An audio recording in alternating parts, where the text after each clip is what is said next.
ચાલુ વરસાદે જો બાજરી વવાય છે, વરસાદ ચાલુ અને ચા પણ પાકે. વરસાદ ચાલુ છે, વરસાદ ચાલુ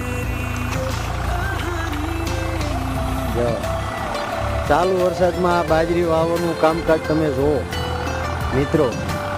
હરુડે હે આ બધી પર જોવો ચાલુ થઈ ગયું છે ને. રહ્યા છે 5-6 કેરા નાના નાના મોસમ રહી છે. જો ઘડીક શાંતિ રાખે ને ભગવાન તો આપણું કામ તમામ કમ્પ્લીટ આજનું સક્સેસ થઈ જાય. હજી એક થેલી બાજરીની પડી છે, જો એક થેલી જે વધી છે, 5 થેલી